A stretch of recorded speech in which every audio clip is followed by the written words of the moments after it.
अगर आपको इस्तेमाल करनी है तो इस्तेमाल करिए, हमें अनुमति दीजिए। आपको भाजपा के झंडे लगाने हैं, इन पे अपने भाजपा के स्टिकर लगाने हैं तो बेशक लगाइए, बेशक लगाइए। आपको अगर कहना है कि आपने उपलब्ध कराई हैं तब भी कराइए, लेकिन इन बसों को चलने दें। क्योंकि जब तक हम इस राजनीतिक उलझन में पड़े रहे हैं ना, जब तक आप अजीब अजीब से बयान दे रहे हैं और तमाम इश्यूज उठा रहे हैं, तब तक हम कम से कम 92,000 लोगों को घर पहुंचा सकते थे।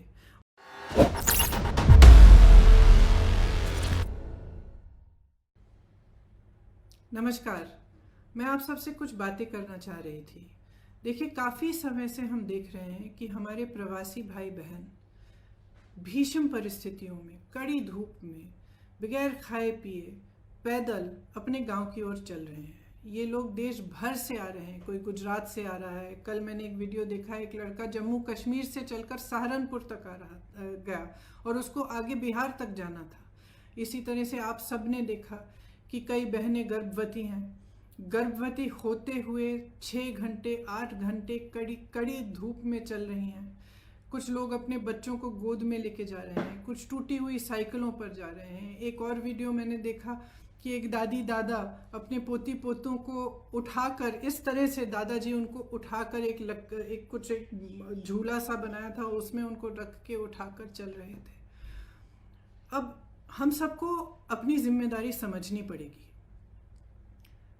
ये सिर्फ भारत के लोग नहीं हैं, ये भारत के वो लोग हैं जो भारत की रीढ़ की हड्डी हैं, जिन्होंने ये इमारतें बनाई जिनमें हम रह रहे हैं, जिनके खून और पसीनों से ये देश चलता है। हम सबकी जिम्मेदारी है इनके प्रति, मेरी है, आपकी है, सरकार की है, हर राजनीतिक दल की है। इसलिए मैं समझती हूँ कि ये राजनीति करने का समय नहीं है। बहुत ही स्पष्ट हूँ कि हर राजनीतिक दल अपने राजनीतिक परहेजों को दूर करते हुए सकारात्मक भाव से, सेवा भाव से लोगों की मदद में शामिल हों। तो उत्तर प्रदेश की जो कांग्रेस पार्टी है, इसी भावना को लेकर जैसे ही लॉकडाउन की अनाउंसमेंट हुई, उसके अगले दिन हमने हर ज़िले में वॉलंटियर ग्रुप बनाए, जिसको हमने कांग्रेस के सिपाही का नाम दिया। इन वॉलंटियर ग्रुप्स के ज़रिए हमने हेल्पलाइन जारी करी हर ज़िले में, और दिन रात हम खाना राशन बांटने का काम कर रहे हैं। इसके अलावा हमने सांझी रसोइयाँ खोली।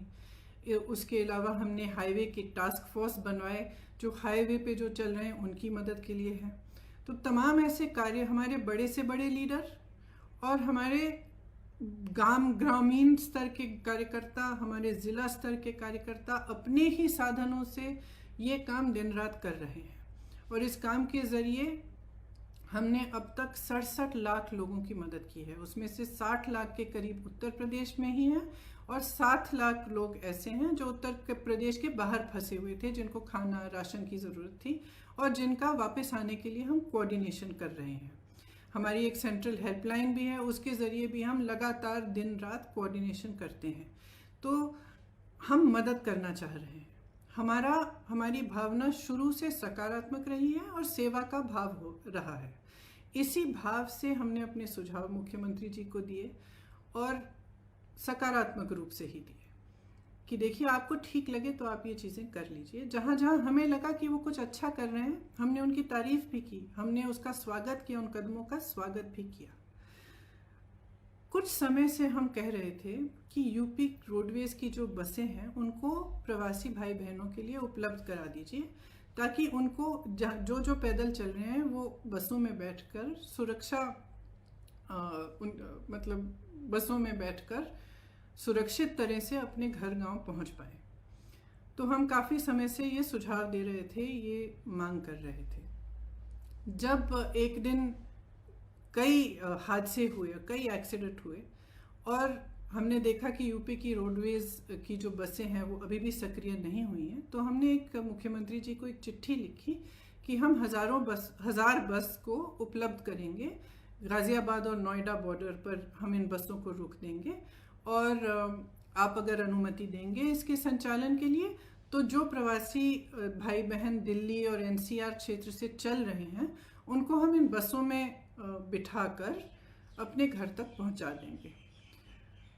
तो अगले दिन मुख्यमंत्री जी ने ये ऐलान किया कि यूपी रोडवेज़ की 12,000 बसें हैं, इन्हीं का इस्तेमाल होगा और आपकी बसों की ज़रूरत नहीं है।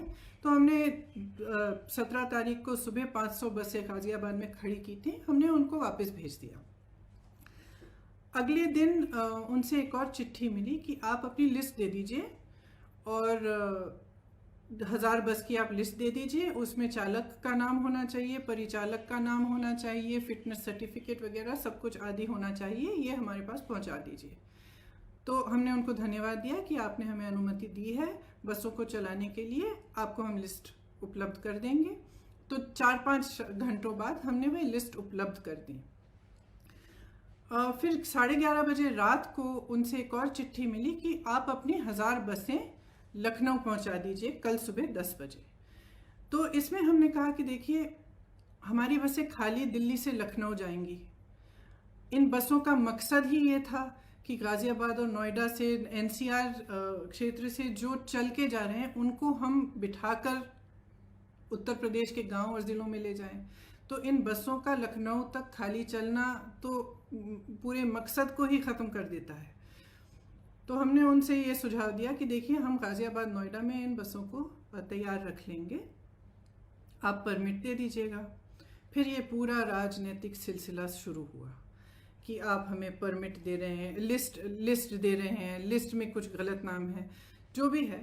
मैं इन चीज़ों में नहीं पढ़ना चाहती और मैं सरकार पर सवाल भी नहीं उठाना चाहती। अगर उस लिस्ट में कुछ ऐसे नंबर हैं जो गलत हैं, कोई बात नहीं, हम एक नई लिस्ट भी उनको दे सकते हैं। मैं सिर्फ ये कहना चाहती हूँ कि 17 तारीख को 500 बसें हमने गाज़ियाबाद बॉर्डर पे खड़ी की थी। अगर वो 500 बसें चली होती तो कम से कम 20,000 लोग घर सही सलामत पहुंच जाते। कल हमने 900 बसें, 500 बसें राजस्थान के बॉर्डर पर और राजस्थान यूपी के बॉर्डर पर, और 300 से अधिक बसें, जिनकी पूरी टोटल संख्या 900 के करीब थी, हमने गाज़ियाबाद बॉर्डर पे, दिल्ली बॉर्डर पे हमने उपलब्ध कराई। अब अगर ये बसें चली होती तो कल 36,000 और आज 36,000 लोग अपने घर के लिए सही सलामत सुरक्षापूर्ण रवाना हो जाते। लेकिन हम इस राजनीतिक सिलसिले में उलझे रहे। उन्होंने कहा कि लिस्ट गलत है, कुछ ये हो रहा है, वो हो रहा है, बसें हमारी पहुंच गई हैं। कल 4 बजे से हमारी बसें बॉर्डर पे खड़ी थी, उनको आगे परमिट, यूपी के जहाँ पे उन्होंने कहा था कि यहाँ पे हमें गाज़ियाबाद और नोएडा में 2 पॉइंट्स दिए थे, यहाँ तक पहुँचाइए, वहाँ जाने का परमिट ही नहीं दे रहे हैं यूपी के अंदर। तो बसें खड़ी रहीं, आज भी खड़ी हैं। अब मैं सिर्फ ये कहना चाहती हूँ कि देखिए, 4 बजे 24 घंटे हो जाएंगे कि ये बसें उपलब्ध हैं। अगर आपको इस्तेमाल करनी है तो इस्तेमाल करिए, हमें अनुमति दीजिए। आपको भाजपा के झंडे लगाने हैं, इन पे अपने भाजपा के स्टिकर लगाने हैं तो बेशक लगाइए, बेशक लगाइए। आपको अगर कहना है कि आपने उपलब्ध कराई हैं तब भी कराइए, लेकिन इन बसों को चलने दें। क्योंकि जब तक हम इस राजनीतिक उलझन में पड़े रहे हैं ना, जब तक आप अजीब अजीब से बयान दे रहे हैं और तमाम इश्यूज उठा रहे हैं, तब तक हम कम से कम 92,000 लोगों को घर पहुंचा सकते थे। और वही 92,000 लोग आज धूप में चल रहे हैं, उनके सामने तमाम मुसीबतों को झेलते हुए चल रहे हैं। तो मैं सिर्फ मुख्यमंत्री जी से ये आग्रह करना चाहती हूँ, हमारी बसें वहाँ पे 4 बजे तक खड़ी हैं, आपको इस्तेमाल करनी है तो आप हमें परमिट दीजिए, अनुमति दीजिए कि हम उनका संचालन कर सकें। अगर आपको नहीं इस्तेमाल करनी है तो भी कोई बात नहीं, हम उनको वापस भेज देंगे। हमने 3 दिन पहले भी वापस भेज दिया था 500 बसों को, हम वापस भेज देंगे। जिस तरह से हम लोगों की मदद कर रहे हैं, जिस तरह से हमारे लोग हर ज़िले में, हर शहर में, हमारे कार्यकर्ता प्रवासी भाई बहनों के और लॉकडाउन और महामारी से जो पीड़ित लोग हैं उनकी मदद कर रहे हैं, उस तरह से हम करते रहेंगे। हमें कोई परवाह नहीं है कि आपकी बसें हैं या हमारी बसें, हम सिर्फ एक सेवा भाव से मदद करना चाह रहे थे। तो मैं कहना चाहती हूँ अपने ख़ास तौर से अपने प्रवासी भाई बहनों से जो इस संकट में हैं और जो पैदल चल के जा रहे हैं कि कांग्रेस का एक एक कार्यकर्ता, एक एक नेता आपके साथ है। आप उत्तर प्रदेश के जिस ज़िले से, जिस शहर से गुजरेंगे, हमारे लोग आपको मिलेंगे, आपको खाना उपलब्ध करेंगे, आपके लिए पानी उपलब्ध करेंगे, आपकी कोई भी सुविधा की ज़रूरत हो वह उपलब्ध करेंगे। हमारी जो क्षमता है उससे हम पूरी तरह से आपको मदद करने की कोशिश करेंगे और हम आपके साथ इस संकट में खड़े। अगर आपको हमारे वीडियोस पसंद आए तो प्लीज़ लाइक करें, सब्सक्राइब करें और शेयर करें।